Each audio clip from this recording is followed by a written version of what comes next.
sebenarnya teman-teman di sini kayak bertanya-tanya nih kayak food bank Bandung tuh apa, Bang? Makanan terus apa gitu? Boleh dijelasin nggak food bank itu apa?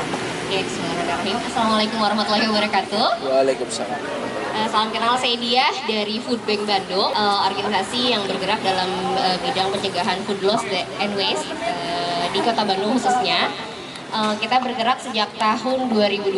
Kita berangkat dari Lui Gajah ya, Lui Gajah tahun 2005. Kan waktu itu ada ledakan sampah ya, ada 2 desa tertimbun dan ratusan nyawa melayang.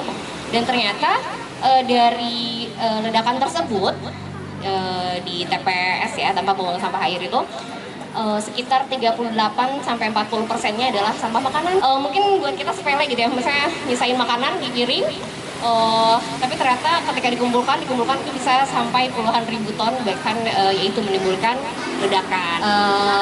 Food Bank bekerja sama dengan beberapa pihak untuk menyelamatkan makanan-makanan berlebih, seperti misalnya kita dari hotel, restoran, kafe, kemudian dari retail dan juga dari perusahaan-perusahaan untuk kita salurkan kepada masyarakat yang membutuhkan. Kayak tadi kan ngomongin kayak sisa makanan, sampah Iya, makanan. betul.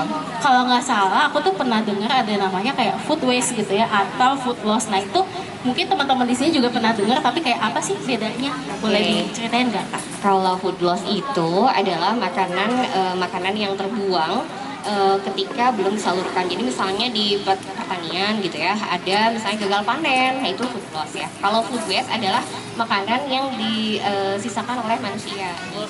Jadi bedanya di situ sih, food loss dan food waste.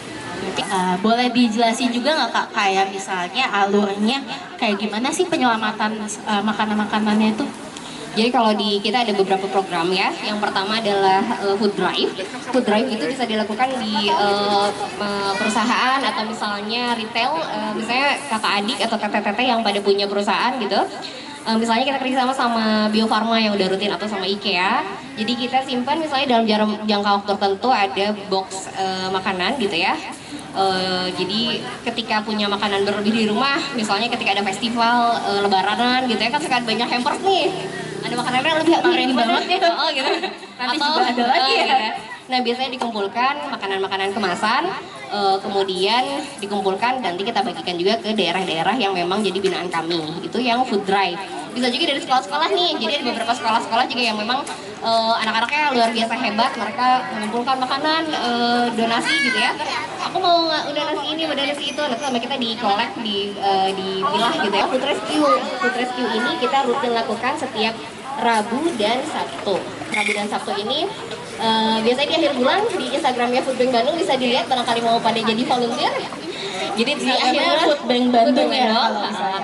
Nah tiap akhir bulan ini kita buka volunteering, langsung bisa di sini calon volunteer bisa isi mau di tanggal berapa, misalnya di tanggal berapa Rabu dan Sabtu.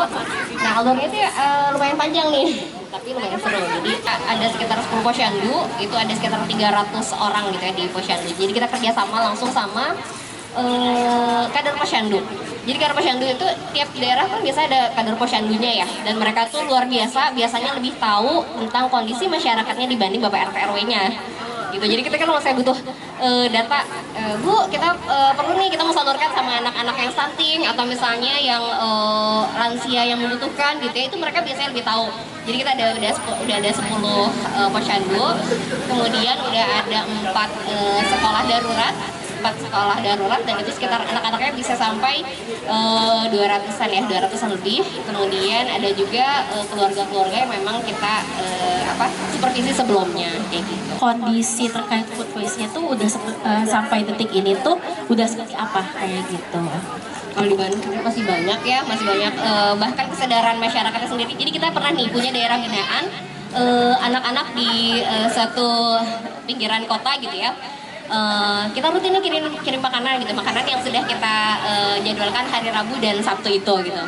Tapi suatu hari kita temukan bahwa anak-anaknya itu membuang makanannya ketika mereka tidak suka makanannya. Jadi kan, kita sedih banget ya. Jadi misalnya cuma diambil lauknya doang, nasinya dibuang. Ya kan itu sama aja mubazir gitu ya. Akhirnya kita putuskan untuk tidak melanjutkan dulu apa namanya kerjasama dengan mereka karena memang kesadaran masyarakatnya masih rendah gitu. Jadi sementara mereka kan ada lembaga ya, dan itu sebenarnya bukan tugas kita untuk mengedukasi mereka gitu. Ya paling kita sampaikan sama pengurusnya, ini mohon maaf tolong diedukasi dulu kayak gitu. Jadi sebenarnya masih sangat kurang gitu ya. Bisa juga kita lihat kalau misalnya di acara undangan nih, teteh-teteh barangkali ada yang kalau misalnya datang ke undangan pernikahan atau apa skala permata ya, wah itu ada stand apa gitu ya, tapi baru sedikit udah pengen yang lain disimpan di bawah, itu kan masih banyak Bisa langsung gitu. dicoba-cobain semua ya Kak ya. Itu tuh sedih banget, dan memang Indonesia menjadi salah satu negara penghasil makanan food loss fest yang keempat terbesar kalau nggak salah. Sebenarnya kami juga apresiasi banget sama Prastafal yang mengadakan Backyard and Fest ini gitu ya. Dari lihat konsepnya gitu ya, kebetulan saya nggak ikut nggak ikut technical meetingnya, tapi ngelihat konsepnya luar biasa banget gitu ya. Dengan keberagaman menjaga lingkungan di sini tuh saya lihat ada beberapa kayak dari toko nong sampah gitu ya, kemudian dari Cirende, dan di dalam juga ada parongpong dan lain-lain. Kita dengan cara yang berbeda-beda, tapi masing-masing berusaha untuk menjaga lingkungan yang diciptakan oleh Allah. Itu sih yang saya tarik dari filosofi yang diadakan oleh Prastafal di acara Backyard and Fest ini. Semoga kita semua kedepannya juga bisa semakin memiliki kesadaran penuh gitu ya untuk menjaga lingkungan masing-masing. Kayak ini nih, saya biasanya lihat toko sampah tuh dari Instagram aja gitu ya. Pernah ketemu sama tetehnya berapa kali, tapi ya dengan ketemu itu saya juga dapat kesadaran untuk selalu bawa tumbler gitu ya, bawa tempat makan. Itu kan salah satu upaya kecil, sebenarnya kecil banget, tapi untuk upaya kita dalam menjaga lingkungan. Semoga nanti teman-teman yang lain dan masih banyak orang lain juga yang bakalan lebih terilhami dan mengikuti kita. Amin, hatur nuhun ya Kak. Jadi pesan buat teman-teman semua gitu ya, intinya mulai dari diri kita sendiri gitu ya. Kalau misalnya makan, habiskan, tapi kalau misalnya memang berlebih, kita donasikan seperti itu. Oke, jangan lupa juga follow Food Bank Bandung untuk info-info terkait penyelamatan makanan, dan juga kalau mau jadi volunteer cepet-cepet ya. Cepet-cepet itu karena war-nya ngeri soalnya. Kalau mau main gabut kita follow Instagramnya, nanti bisa dapat souvenir. Mau donasi juga boleh banget. Menarik banget. Oke, terima kasih. Sama-sama Teh Nawila. Iya. Oke. Kak,